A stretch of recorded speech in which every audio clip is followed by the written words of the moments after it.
Good morning, everybody. Welcome to the October 8th edition of Talk About It Tuesday. Our agenda today, we're going to talk about our team here at the board. And then Aslyn Campbell is going to join us to talk about AAND. Melissa Carpenter's here in the office with me. She and some of the other folks from INdigital are going to provide you tips to maximize your engine. We'll have reminders and giveaway, some training information, and then we'll take your questions. Of course, at any time during this, you have questions, pop them in the chat or unmute yourself, and we're happy to answer them. Okay, this is our team here at the board. I'm Michelle. Some of the other folks are on with us. This is how you can contact any of us. If you've got any questions, you can call the office or send us an email. As I said, Melissa Carpenter's here with me from INdigital, and Adam is running technical assistance over in the corner.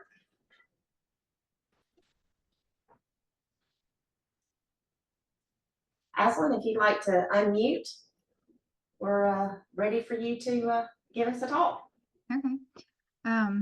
Good morning, everyone. I just wanted to kind of introduce myself. I'm the new president of the AAND. That's the Alabama Association of 911 Directors. And we're an affiliate of the ACCA, which is Association of County Commissions of Alabama. I just kind of wanted to briefly go over, what we do. So like everybody else, we all need more acronyms in our life, but pretty much the AAND is your kind of legislative voice for the 911 Association. You don't have to be affiliated with the county commission in order to be a member. You just need to have an and every ECD has representation or has the availability of representation. I think right now we have 85 ECDs and we only have 50 members that participate with the AAND, and I use participation loosely. So really my goal today to speak to everyone was just to let y'all know one of the most important aspects of being a member of the AAND is AAND nominates the majority of the Alabama 911 board.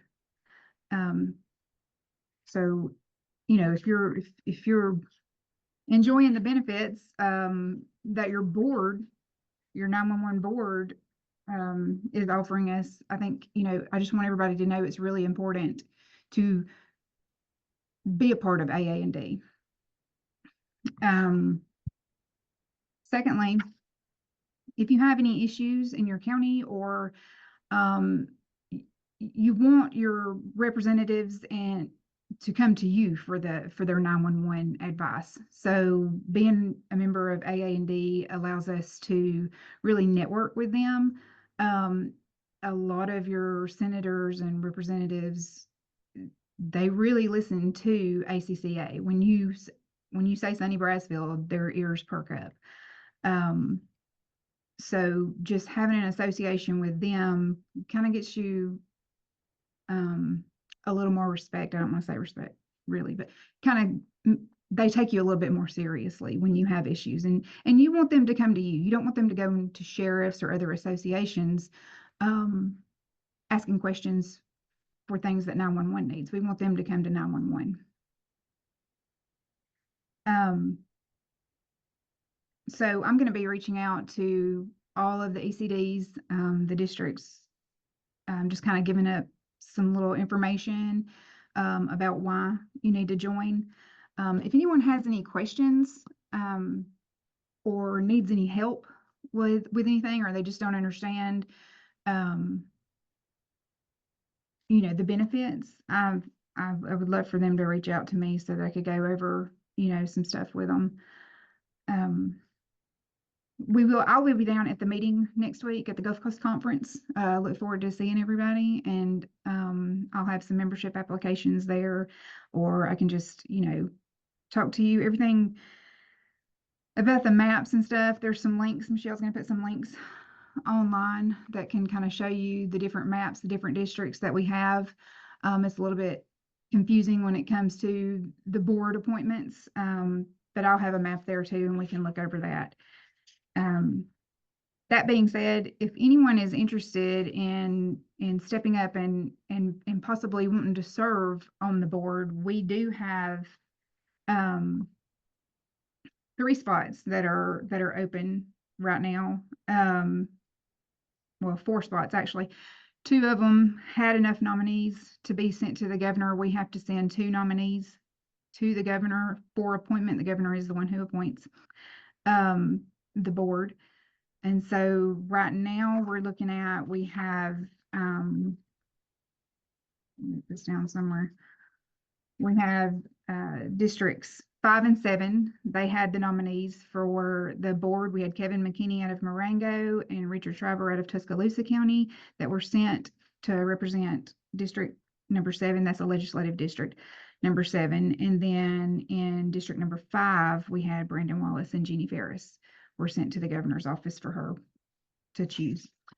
But we are going to need at least two additional candidates, one for district number 3 and one for district number 1.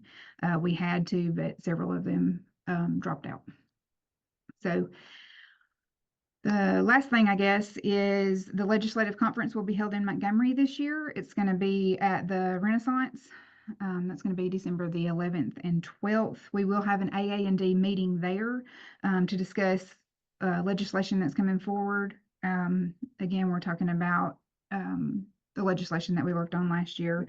That bill has already been pre-filed, and we're hoping that, that will go through. And then we'll also be taking, nominations for additional candidates for that 1 and 3 spot. So does anybody have any questions about AAND? Or any concerns that I need to bring up to AAND?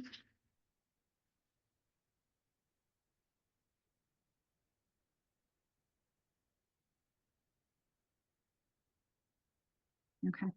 No one has any questions? I mean, I guess that's all I have. Okay, I appreciate you joining us, Aslan. Everybody, if y'all have got any questions for, or you want to know more about AAND, we'll get her contact information to you. Yeah, definitely. Anybody call me anytime. I don't mind taking concerns, to the AAND, to the board. We have one more thing I really need to mention, I forgot to mention, is that we have district representatives. And right now, District 7 and 8 are vacant, and District 5, Victor Kennedy, he just retired, so that left his district vacant for representation. And that is the map that you see up on the screen right now. It's kind of like the Al Nina representation, and we just typically you need 1 meeting a year, and our meeting is held in December, so we can knock that out at one time. So if anybody's interested, if you live in any of the districts, the AAND districts up there on your screen, if you want to look at that, District 5, 7, and 8, we will be appointing somebody. The executive board does that. We'll be appointing somebody to those spots. So if you're interested, just reach out to me. Thank you, Aslan. You're welcome. All right, we're going to move on to Melissa and INdigital. Good morning, everybody. I'm Melissa Carpenter. I'm the service manager for Alabama. So I want to take a few minutes today to talk about some things that just commonly happen. Tips so that you can better understand Engine. I totally get being in a center. It can be overwhelming. There's a lot of equipment, there's a lot of technology, and there's a lot of changes. It rapidly changes. There's new things coming. But I wanted to kind of get into the basics, and I hope that this is something that maybe we can continue as I'm talking to people, and I hear, just yesterday I had a conversation with someone, and we ended the conversation with, She said, I wish I understood more about that. I wish I knew more about that. These are the kind of things that we want to just touch on every now and then. And I think this is a great platform for us to be able to do that. To come on to the Talk About It Tuesday, spend about 30 minutes and just giving you highlights of things that you may understand, or you may just want a little bit more understanding of it. So if y'all have anything like that, please don't hesitate to let me know so that we can include it for next time. So today I wanted to talk about, thank you. Some of the things is very time appropriate with us being right here in the midst of hurricane. I know Leah did a great job last week giving some preparedness tips. One being power, and that's mainly what I want to talk about is the power, because she's absolutely right. The number one issue that we have most times when there is a failure is typically due to power. We want to talk a little bit about understanding the equipment. Today's focus is going to be a little bit on the routers. And we're going to talk about Mevo, and as well, we're going to talk about the Mevo Anywhere kit. So, power. It is important that everybody has power. Of course, we know that. But you also have UPSs. A lot of people have UPSs in their racks, but they also have them in their positions. It's important to understand that in times like where maybe your power fails and your generator fails, your UPSs on your positions may pick up, but they're only going to last you for maybe 30 minutes to possibly 2 hours. So you need to make sure those are, running good. What's the load balance on those? Is it appropriate for all the equipment that you're running on it? You should be doing weekly generator tests. Typically, I believe ISO is going to require you run your generator for about an hour a week, just to be able to test to make sure everything that you need functioning, should you lose your power, is working during an outage. Talk about the load on UPS, but also your load on generator. We see generator failures a lot, so that's why I wanted to touch on it one more time, especially right now. As much as is going on throughout our country right now with these storms coming through, power is a huge issue. So we want to make sure that this is not something y'all think about just when it's hurricane season, but all the time. You should be thinking about your generator and protecting your building and the equipment and the people that are inside of it. Also on that, I totally lost that thought there. It'll come to me right at the end of this as I shut it off. That's how it typically works. Okay, so understand your equipment. These are your routers. So these are 2 different types of routers that you probably see installed in your equipment room. Number one that I wanted to mention is your equipment room should be protected. But at times when these routers may go into alarm and our NOC may see them, we may call your dispatchers to say, hey, can you check and see if there's a blinking light on it or something? It doesn't help when those rooms are locked and there's nobody on site that has access to those. It may help us solve a problem. Your routers are real important because, number one, you have 2 of them. And you have 2 because they are important. They provide you the redundancy. Should one fail, the other one's going to pick up. Your routers also provide the power to your Mevo phones. So if you notice, if you're sitting and you have 6 positions and you say, hey, it's weird, positions 1, 3, and 5 Mevos are down, what's going on? You've got, probably most likely, you've got a router issue, because half of your Mevos are powered by one router and half of them are split so that they are powered by the second router. But your routers tell the call where to go. So when it comes in, does it need to go to CPE? Does this need to go to Mevo? Does this need to go to just the call taking positions, which are at 1 and 2? Your routers are kind of the brain of where, when the call comes in, it knows where it needs to send that call. And I apologize, I failed to mention Caleb is on, y'all. So I encourage him to step in. If you guys have any questions, we will be glad to answer it. He may chime in to go over anything else as we see here. But he is in the background here. The difference in these 2 routers is one is the old version and one is the new version. So they're going to do the same thing. It's just a matter of which ones do you have in your center. So you have 2 of them, and the bottom center picture, you see that those are silver, and the others are as well, but you see the ports are just kind of in the middle instead of on the edges. So that's just the difference in the routers as we go through and there's maintenance being done on your equipment. You'll probably all be starting to see the newer routers installed. Caleb, anything else you want to chime in there? And get off mute. There we go. I don't think so. The biggest deal is that the more information that you can give our network service operations center the first time that you call them, the better off that we will be in being able to diagnose or troubleshoot your problem or replace the equipment if needed. It is vital that you, as a PSAP director, supervisor, operations manager, understand where your engine network equipment is in the building and what it looks like during a normal day. So now, if everything's working correctly in your building, go back there now. The racks look like this, and if it's not in one of these standalone racks, then it's in one of your PSAP own racks. So go look for both of those routers. Go look for both of those firewalls, and look for the cradle point. You see the cradle point in the top left there on that left picture with the antenna sticking up. Look at that. See the lights that are on. I would even take a picture of it so that you know what normal operation looks like. Again, where we deploy one piece of equipment, we deploy two for backup. So because we believe heavily in redundancy, and that leads to more likely that you get all the 911 calls that you're supposed to. So go look at your equipment and check the lights. That way you will have a document so that you can compare that against if you ever do have a problem. Thank you. Hey, so I told you it would come to me. So I did remember what I was going to say about power. I know it's difficult for some because you live in a different building.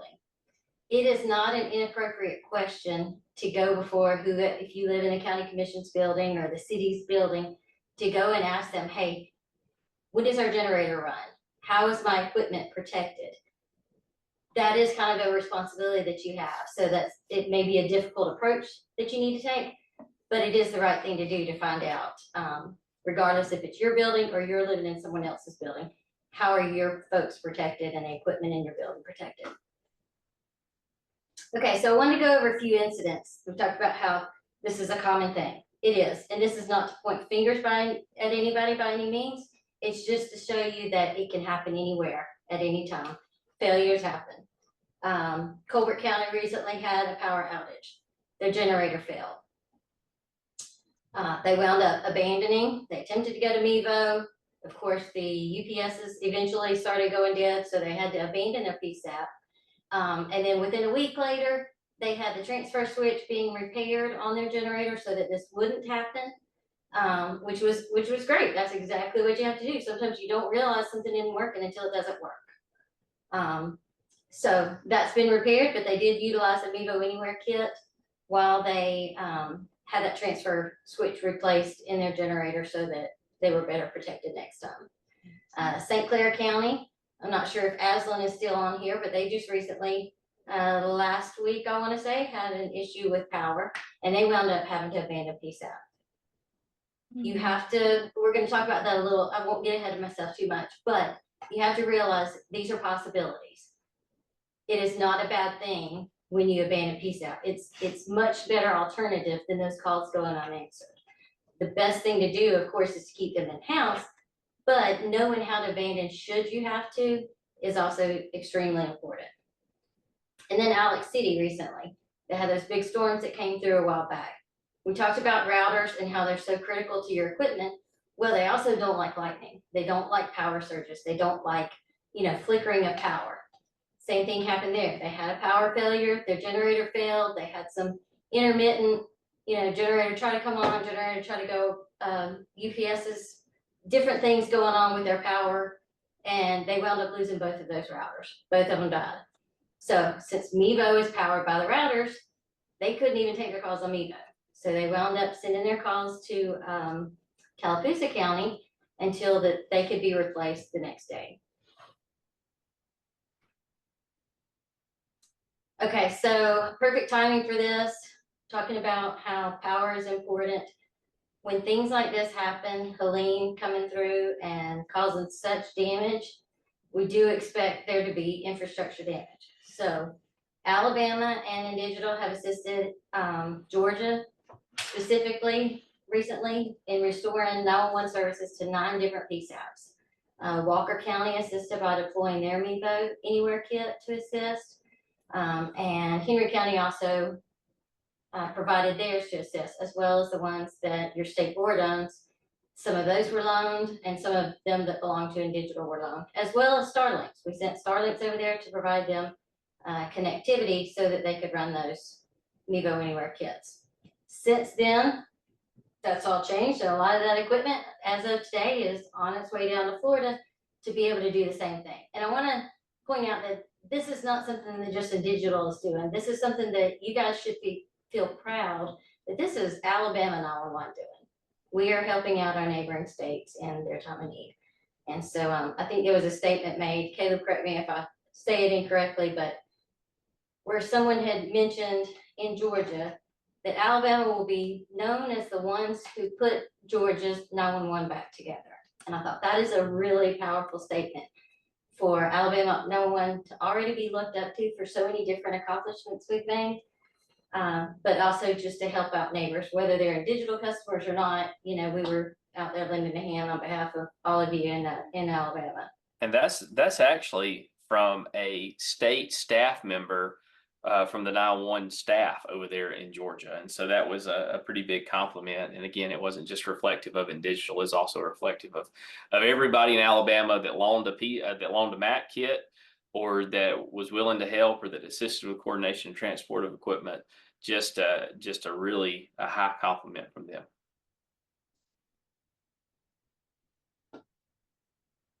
So this is some of the follow-up after. There's a link in here. I'll have Michelle add this to the chat if you'd like to go back and look at that article. I'm sure it's hard to read on the screen there. This is just an article that was published. INdigital and Alabama 911 PSAPs mobilized to support Georgia 911. So that was a big accomplishment. The map on the right that you're looking at, that is just equipment that we have deployed throughout the state. Some of it is PSAP owned, some of it is your state board's Mac kits, and then we have spare equipment, like we talked about, that the routers go down sometimes. Techs aren't always going to have, most likely techs are not going to have 2 routers on their person when they're responding to you. So we've taken the initiative for spare equipment to be stored throughout the state, so that if they have one, they can get you back up and going. But if they need a second, hopefully it's close enough that they can go get it pretty quickly and get it back to you. So we also notate those. You'll see the halos that are on some of these icons. The yellow, those are actually in use, deployed, and being used in the state. And then the red halos signify those that we sent out of state to assist during this. So we still have lots of resources available. Does it mean every county needs a Mac kit? No, probably not. Does every county need a Starlink? Probably not. But we'll also probably eventually get to where we have a map of the Starlinks as well. But it just gives us an illustration of where our resources are deployed, and should Pickens County need a Mac kit, where's the closest one that we might be able to get to them? So that's just good information for you to have.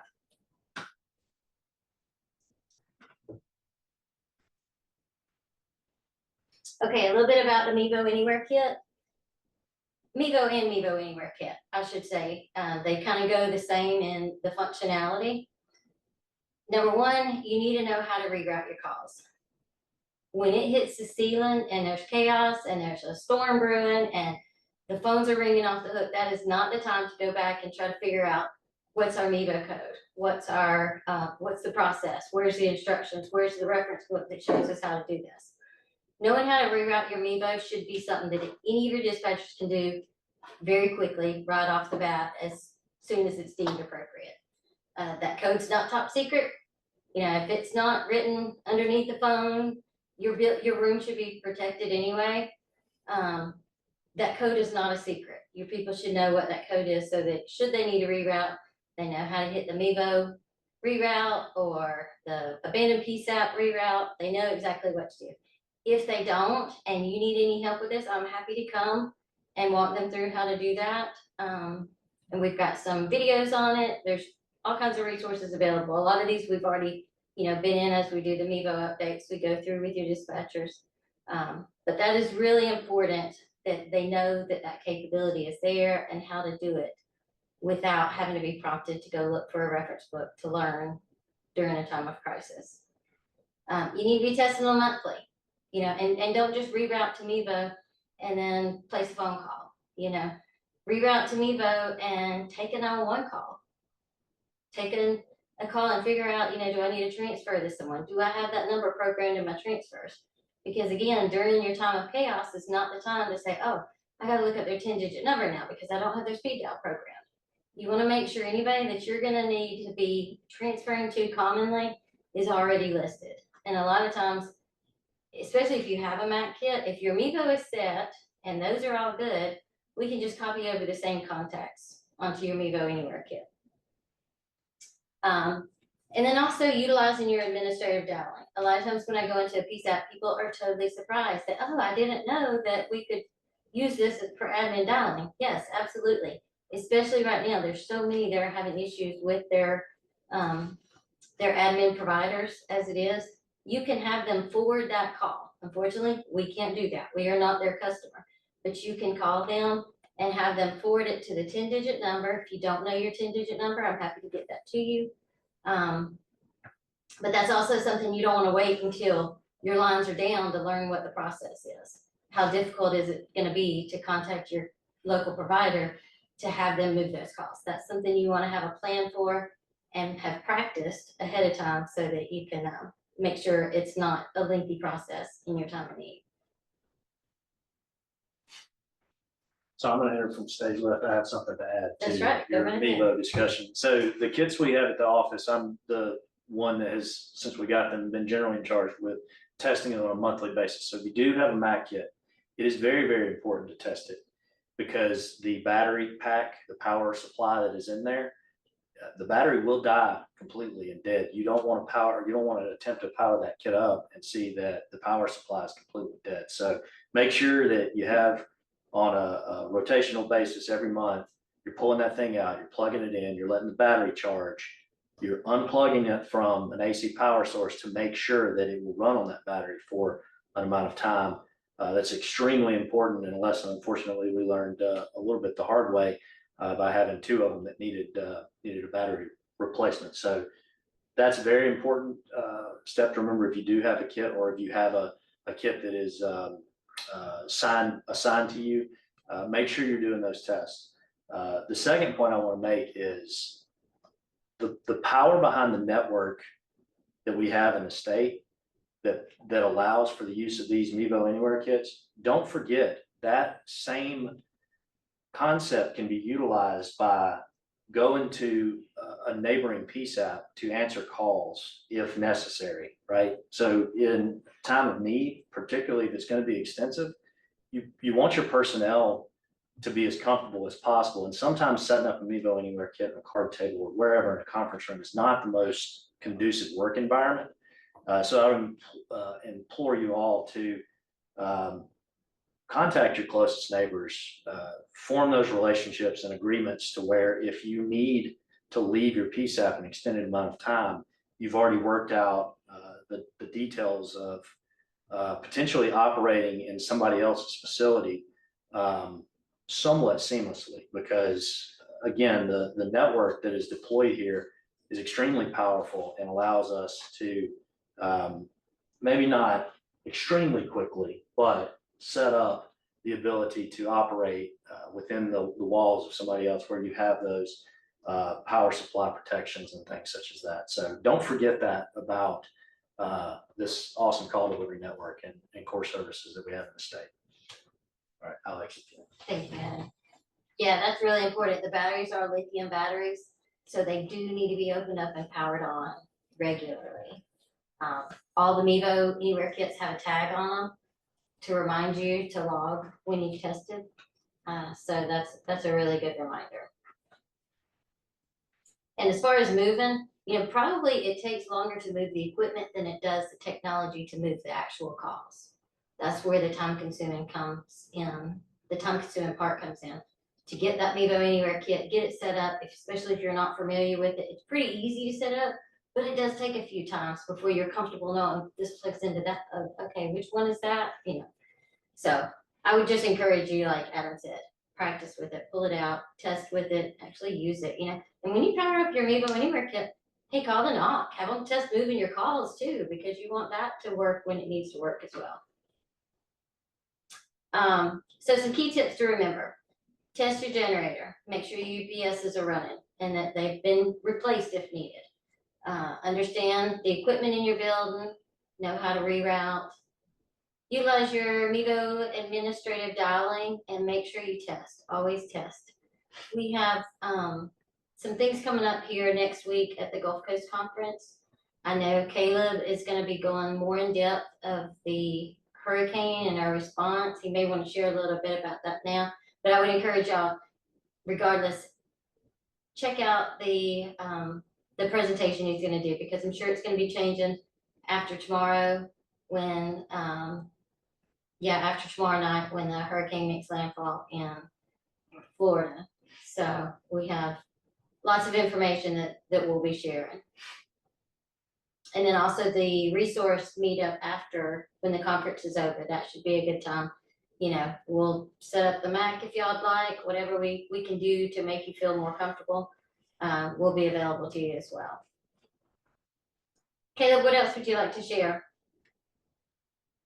Yeah, a couple things here. So our session, I was looking for when our session is, and I cannot remember exactly the time and the date. And so maybe Michelle can post that when she posts this video to the state website. But Leah, Jeremy Williams, and myself plan to present on our response really to Hurricane Helene initially, and then again, like Melissa said, after today, our response to Hurricane Milton. I'll get to Milton in a little bit, but just as a preface to the work that we have done in response to, say, Georgia over the last 2 weeks, all of that development and the use case occurred in Alabama, specifically for the use of the Starlink dishes that we deployed.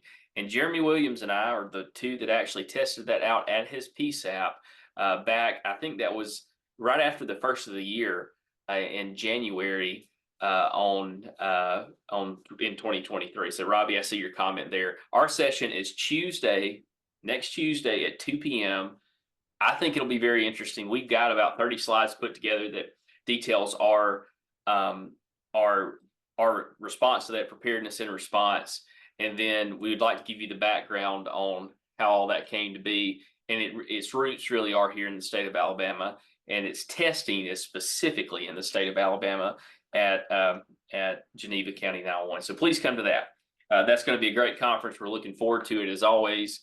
We try to have a really good showing from a corporate perspective at the conference because the state of Alabama means a lot to us. Obviously, Melissa and I are former PSAP directors in the state, and this is our home, and we look to support you all through that conference. But we also appreciate your support of us and the response to the hurricanes. So many of you know Holly Peacock. Holly Peacock is our Florida market manager, the former director at Dothan Houston County 911 in Alabama, but now oversees the state of Florida for INdigital. She is on the ground in Jacksonville, Florida today, as well as about 6 or 7 other team members. Chris Garrison is another one that you may or may not know. That is a former PSAP guy here in the state that now works for one of our partners, and they are responding to Hurricane Milton. The staging area that we have set up is in Jacksonville, as well as we have other INdigital resources in Tampa at one of the PSAPs there, as well as in Northwest Florida. And so we have a full response. So be thinking about Holly and Chris and the group over the next few days. It's going to be, I'm afraid, a wild ride for them, but they are on the ground today, and we'll have an internal coordination call here again at the top of the hour, or I'm sorry, at noon, for our response to Hurricane Milton, and then a PSAP facing call for those PSAPs that are affected at 3 p.m. today. So a lot of hurricane related stuff going on. The other thing that we're working on this morning is live asset tracking on a map for not only our people, but also for the equipment that we deploy. And Rachel Morrison is working on getting that integrated so that we can see where everybody is while they deploy, and then we can see where, hopefully, where our equipment that we've sent is as well. Just so that you know, we've been able to round up 28 Starlink dishes, as well as about 10 MEVO kits, some of which are from the state of Alabama, to send to Florida. Some of them, those are in Georgia and now have moved to Florida. It is, I hope it's not a catastrophic event for that particular area of Central Florida, but we are prepared to respond not only to the PSAPs that we serve there, because that's a split state, but also the legacy PSAPs, as well as the PSAPs that are serviced through another provider. So that's a little bit of an update about hurricane. My last 2 weeks has been pretty well right in the middle of hurricane planning and response, and Melissa had really kicked the ball off while I was actually on PTO 2 weeks ago with the response to Hurricane Helene. So she's done a lot to be able to coordinate and move forward with that as well. You all are very fortunate to have Melissa in the state of Alabama, and her commitment to you and her commitment to excellence, and also her commitment to making sure that 911 calls get delivered. So Melissa, thank you for all that you've done the last 2 weeks. Thanks, Caleb. I want Hey, to go ahead. Go ahead. I was gonna mention one thing. We talked about boots on the ground in Florida. A lot of y'all see the texts that come in. So if you see Frank Bass or Pat Reed, they were your Alabama 911 representation walking around Georgia restoring them. So I'm sure they were a nice face to see as they came in and got their 911 calls back up and going. So if you see them, just give them a high five or something. Absolutely. Just a big response, and it took many people that, even if they didn't respond, they had a part to play from their office or their home office. It's been a lot that we've learned as a company, and what we learned 2 weeks ago, we're going to put into practice this week, it looks like. So that pretty well wraps up my comments around hurricane, well, both hurricane responses. But I'd like to remind you to go back to the Gulf Coast Conference of our booth. So please come by our booth either on Sunday evening, Monday, or Tuesday. We're one of the first booths as you walk in to the conference room or to the vendor area.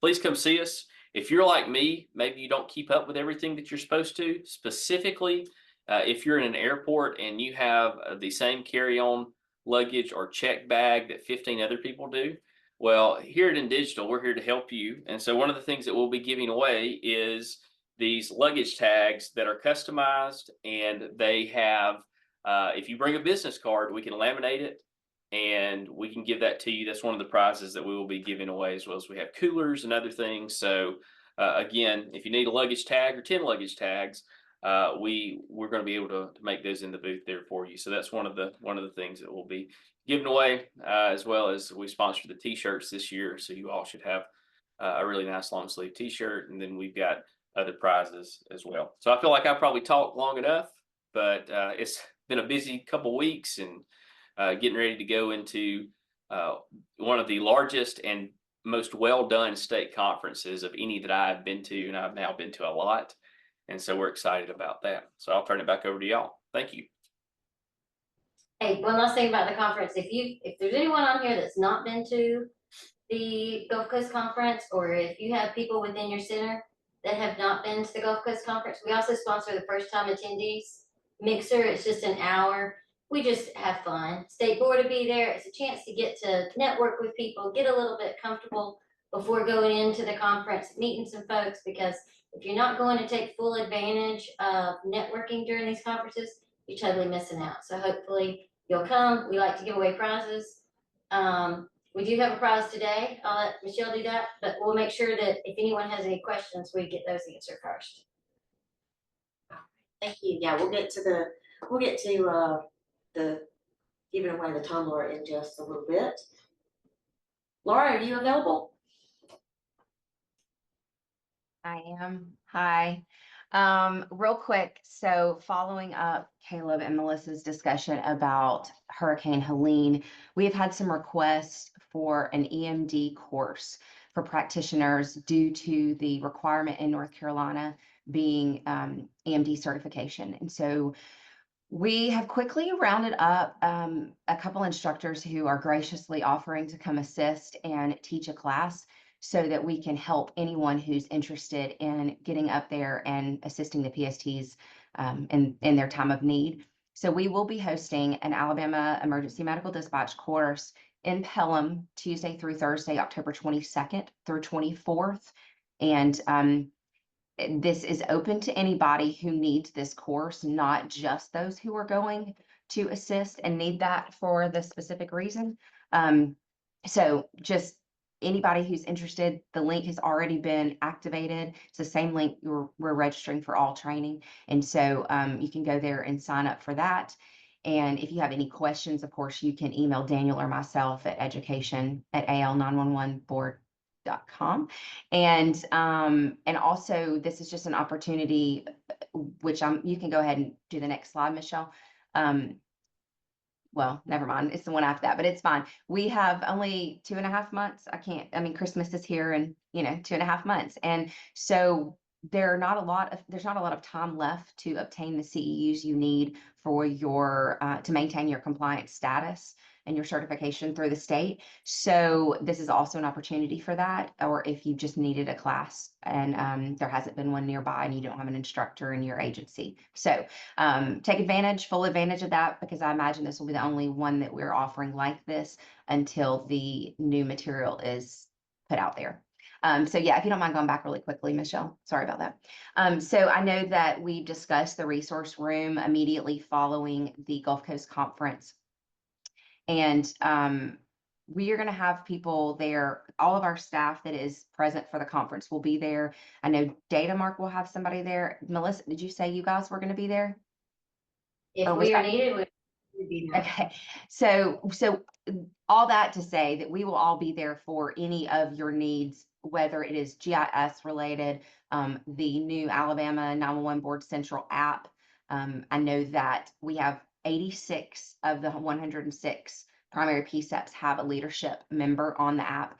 And so we are lacking some there. But we also will be releasing it to all of the PSTs while we're at the Gulf Coast Conference. So anyone who is in attendance that has questions about that, or really anything that you would like to speak to us about, if you're new in your role as a director, supervisor, or your role period, and you would like to just kind of discuss with us our responsibilities here and what we can do for you, and if you have ideas or anything like that, we'd love to talk. I know I can speak from experience that being at these conferences is a little overwhelming when you're walking in the from one session to another, and you're seeing all these people and you're looking down at their name tags like, oh, I've met them. I've talked to them, or I've been on a Zoom with them, or I've emailed them, but I don't know who they are.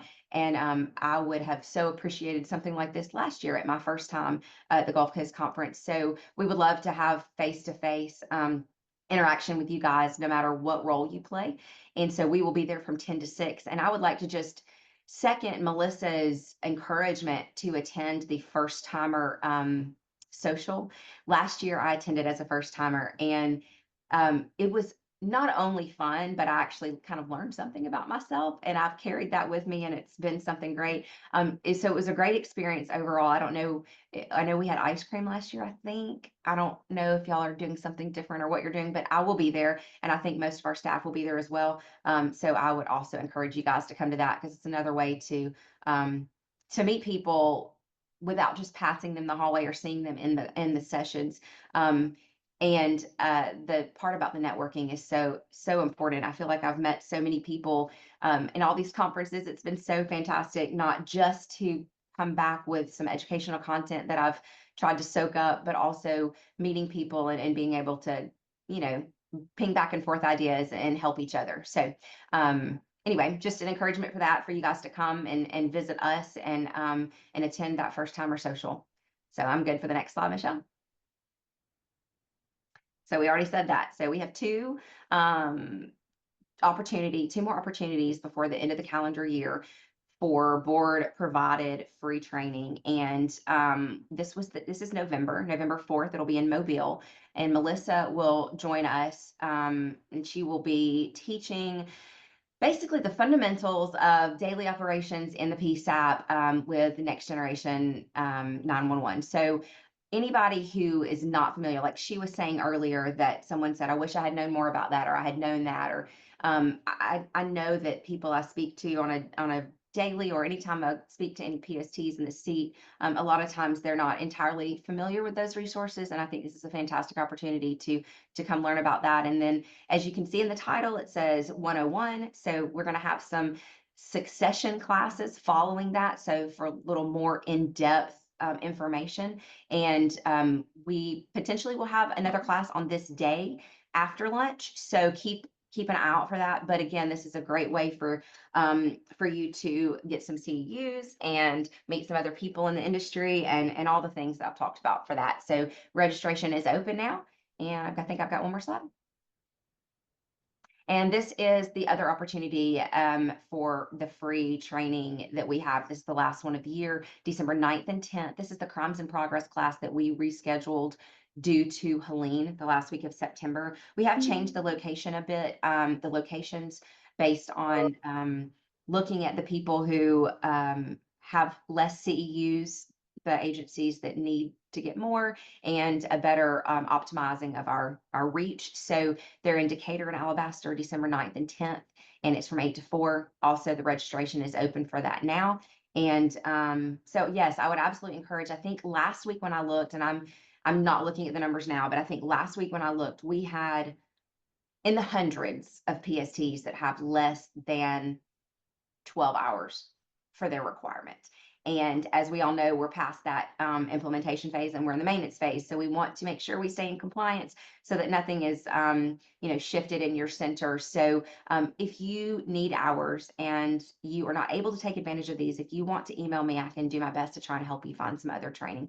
And one thing I forgot to mention, the EMD course that we are offering, our policy in the past, our initial policy has been you have to be CPR certified, which that is still in place, but we are in the process still of updating those policies. And one of those changes will be that we do accept TCPR as a CPR certification.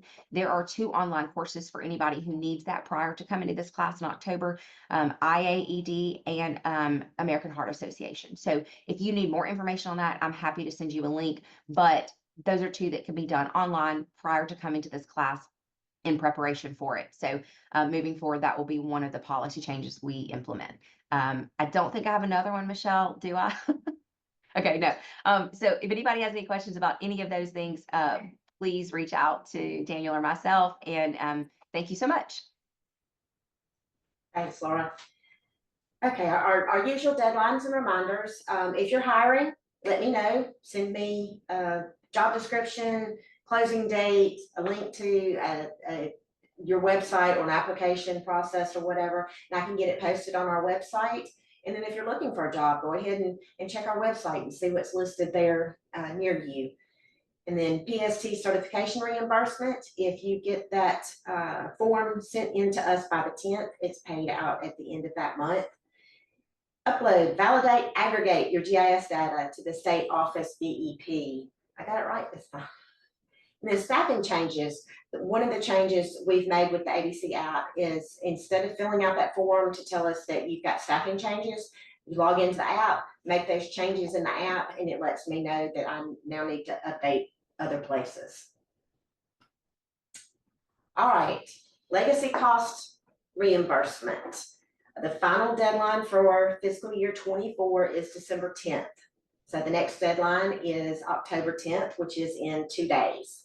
And if you get them in by the 10th of the month, they're paid out at the end of that same month generally. And then if you get it in after the 10th of the month, it's paid out the following month. So the final deadline is December 10th. Our next deadline is in 2 days. Upcoming Talk About It Tuesdays, October 22nd, we are going to have Datamark come on and do their BEP quarterly updates, give you an idea of the changes that they've made. And I know that from listening in on those, a lot of those changes come directly from the input from you. And then November 12th would be the next Talk About It Tuesday, and we will not have one because we will be having a board meeting that week. All right, we're ready to do the tumbler giveaway. Adam, do you want to share your screen? Will it kick me off?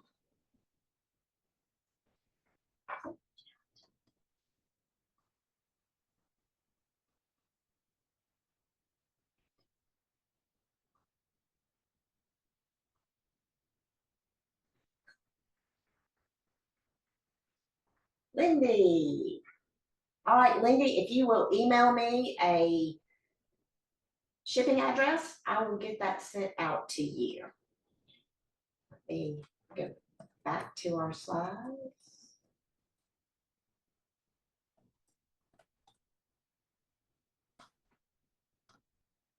All right, we've got INdigital to thank for that.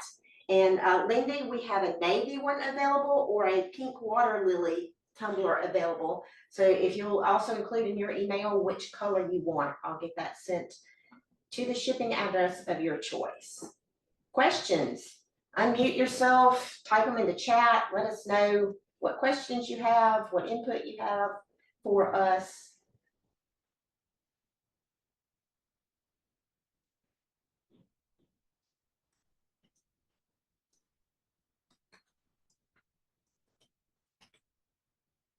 It's awfully quiet again this morning.